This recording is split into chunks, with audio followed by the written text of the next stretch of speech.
Skarloey had been to the works to be mended. He felt much better. Rusty the Diesel was helping him off his rail car. Skarloey hadn't met the little diesel before. Rusty seems a kindly sort of engine, he thought to himself. I help to mend the line and do odd jobs, explained Rusty. I hear everyone is looking forward to seeing you again. Come on.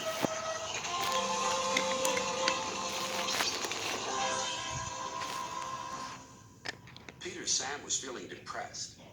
He was still getting over his accident, but he wanted to start work again. Sir Topham Hatt wouldn't let him. Another day's rest will do you good, he said. Besides, I've got a surprise for you. For me, sir? How nice, sir. What is it, sir? Wait and see. The surprise was Skarloey. Oh, said Peter Sam, I'm glad you've come home. They lit Skarloey's fire and he sizzled happily. I feel all excited, he said, just like a young engine. Now tell me all the news. I see you've met Rusty, said Peter Sam. Yes, I like that diesel. So do I, replied Peter Sam. It's a pity Duncan doesn't. Who is Duncan? He came as a spare engine after my accident, replied Peter Sam. Is he useful? He keeps busy, and I'm sure he means well, but he's bouncy and rude. He sings and sways and swivels around. His drivers call it rock and roll.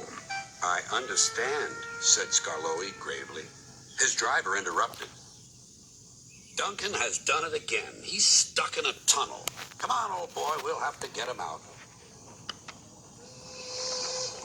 Skarloey was pleased. He wanted to run, looked forward to meeting Duncan. They found the caboose and some workmen and hurried up the line. How nice and smooth the rails are, thought Skarloey. They've mended all the old bumps. The little diesel has helped to do that. What a difference Rusty's made to the line.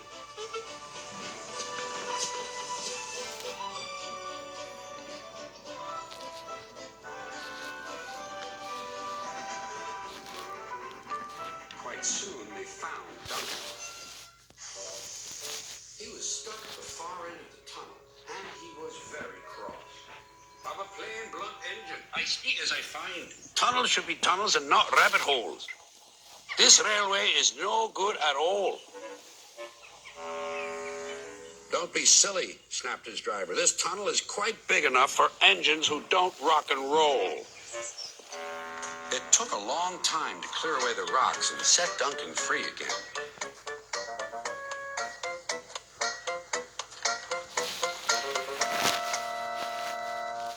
At last, Skarloey was able to push Duncan and his coaches safely through.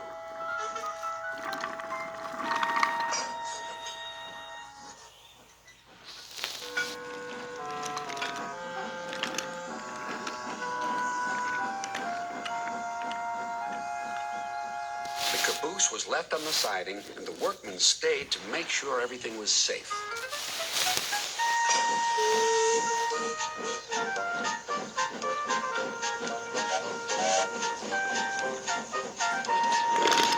Duncan grumbled all the way home, but Skarloey paid no attention. Later, Sir Topham Hatt spoke severely to Duncan. Listen to me. There is nothing wrong with that tunnel. You stuck in it because you tried to do rock and roll. Tunnels are not dance floors, and you are not a pop star. Then Sir Topham Hatt gave his full attention to Duncan's funnel. If it happens again, he ended ominously, I shall find ways to cut you down to size. In other words, your career is on the line. Need I say more? Duncan thought Sir Topham Hatt had said quite enough, and he remained completely silent and still for at least the whole evening.